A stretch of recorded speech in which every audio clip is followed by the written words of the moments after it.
Hi friends, అందరికీ నమస్కారం. రావి ఆకు మీద ఇలా దీపం వెలిగిస్తే ముక్కోటి దేవతల ఆశీర్వాదం లభిస్తుంది. హిందూ మతంలో రావి చెట్టు చాలా పవిత్రమైనదిగా పరిగణించబడుతుంది. రావి చెట్టు మీద శ్రీ మహావిష్ణువు, లక్ష్మీదేవి సహా సకల దేవతలు నివసిస్తారని ప్రతీతి. అందుకే హిందూ మతంలో రావి మొక్కను ఎంతో పవిత్రంగా భావించి పూజ చేస్తారు. రావి చెట్టు వేర్లలో విష్ణుమూర్తి, చెట్టు కాండంలో శివుడు, కొమ్మల్లో నారాయణుడు, ఆకులలో లక్ష్మీదేవి, చెట్టు కాయలలో సకల దేవతలు కొలువై ఉంటారని స్కంద పురాణం చెబుతుంది. ఇంత శక్తివంతమైన రావి చెట్టును ఏ విధంగా పూజిస్తే మనకు సకల ఐశ్వర్యాలు కలుగుతాయో ఈ వీడియోలో మనం ఇప్పుడు తెలుసుకుందాం. ఎవరైనా ఆర్థిక సమస్యలతో ఇబ్బంది పడుతూ ఎప్పటికీ ఆర్థిక ఇబ్బందులు తొలగకపోతే గురువారం రోజు మీ ఇంట్లో రావి ఆకుతో పూజ చేయాలి. ఒక రావి ఆకు తెచ్చి శుభ్రంగా కడిగి పసుపుతో ఓం శ్రీ హ్రీ శ్రీ నమః అనే మంత్రాన్ని రాయండి. అనంతరం ఆ ఆకును లక్ష్మీదేవికి ఫోటో ముందు పెట్టి పూజ చేయండి. పూజ చేసిన తర్వాత దీనిని దైవప్రసాదంగా భావించి ఈ ఆకును డబ్బులు పెట్టుకునే ప్లేస్లో ఉంచండి. ఈ పరిహారం చేయడం వల్ల లక్ష్మీదేవి అనుగ్రహం లభిస్తుందని నమ్ముతారు. పుత్ర సంతానం కావాలని కోరుకునేవారు రావి చెట్టుకు ఎర్రని వస్త్రంతో ముడుపు కట్టడం వల్ల పుత్ర సంతానం కలుగుతుందని విశ్వసిస్తారు. రావి చెట్టు ఆకులపై దీపారాధన చేయడం వల్ల మీరు అనుకున్న కోరికలు వెంటనే నెరవేరుతాయి.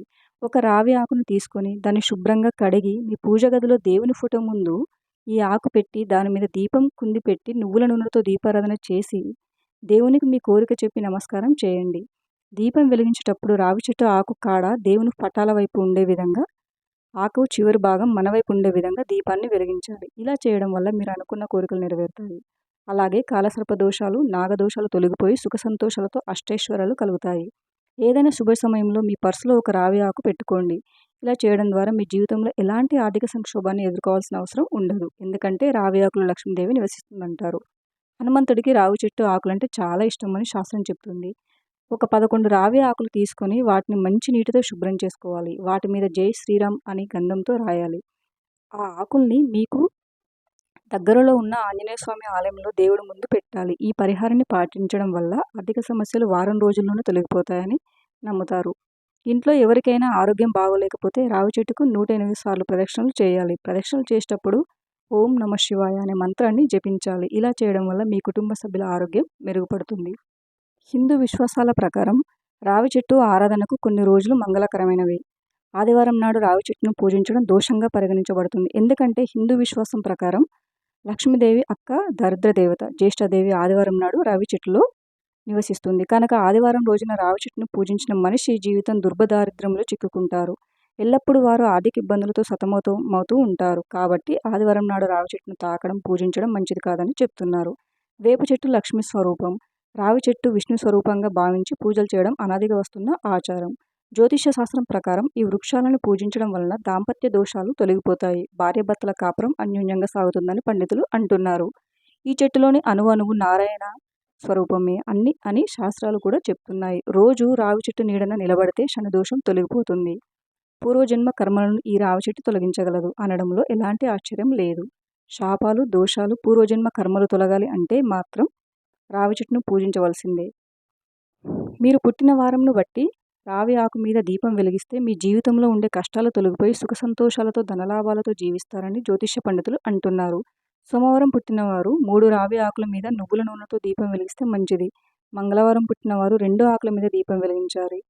బుధవారం పుట్టినవారు 3 ఆకుల మీద దీపం వెలిగించాలి. గురువారం పుట్టినవారు 5 ఆకుల మీద దీపం వెలిగించాలి. శుక్రవారం పుట్టినవారు 6 ఆకుల మీద దీపం వెలిగించాలి. శనివారం పుట్టినవారు 9 ఆకుల మీద దీపాలు వెలిగించాలి. ఆదివారం పుట్టినవారు 12 రావి ఆకులపై దీపాలు వెలిగించాలి. ఇంట్లో రావి చెట్టు పదే పదే పెరగడం వల్ల కుటుంబంలో కలవరం, విభేదాలు మొదలవుతాయి. ఇది ధన నష్టాన్ని, వైఫల్యాన్ని కలిగిస్తుంది. శాస్త్రాల ప్రకారం విష్ణువు రావి మూలంలో ఉంటాడు. అటువంటి పరిస్థితిలో రావి చెట్టును పెకిలించడం అంటే విష్ణువుని ఇంట్లో రావి చెట్టు పదే పదే పెరగడం వల్ల కుటుంబంలో కలవరం, విభేదాలు మొదలవుతాయి. ఇది ధన నష్టాన్ని, వైఫల్యాన్ని కలిగిస్తుంది. శాస్త్రాల ప్రకారం విష్ణువు రావి మూలంలో ఉంటాడు. అటువంటి పరిస్థితిలో రావి చెట్టును పెకిలించడం అంటే విష్ణువుని ఇంటి నుండి బయటకు పంపడం. కాబట్టి పెళ్లి కాని అమ్మాయి చేత రావి చెట్టును తీపించి వేరే ప్రదేశంలో నాటండి. అటువంటి పరిస్థితిలో చెట్టు పెరిగే కొద్దీ మీ ఆనందం, శ్రేయస్సు పెరుగుతుంది. రావి చెట్టు అత్యంత పవిత్రమైన చెట్టు కనుక ఈ చెట్టును నరకాలంటే కొన్ని నియమాలు కూడా ఉన్నాయి. రావి చెట్టును నరకాలంటే ఆదివారం మాత్రమే చేయాలని పేర్కొన్నారు. అయితే రావి చెట్టుని నరికే ముందు విష్ణువుని ప్రార్థించి క్షమాపణ చెప్పాలని పెద్దలు చెప్తూ ఉంటారు. ఎవరైనా అమావాస్య రోజున రావి చెట్టు వద్ద దీపం పెట్టినట్లు అయితే అతనికి పూర్వీకులు ప్రసన్నమవుతారని విశ్వాసం. తమ వారసులకు సుఖ సంపదలను ప్రసాదిస్తారని నమ్మకం. అంతేకాదు రావి చెట్టును పూజించే వారికి శనిదోషం నుంచి విముక్తి లభిస్తుంది.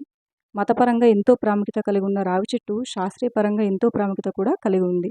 ఈ చెట్టులో ఎన్నో ఔషధ గుణాలు ఉన్నాయి. ఈ చెట్టు యొక్క బెరడు, ఆకులు ఎన్నో వ్యాధుల నివారణకు ఉపయోగపడతాయని ఆయుర్వేద నిపుణులు చెప్తున్నారు.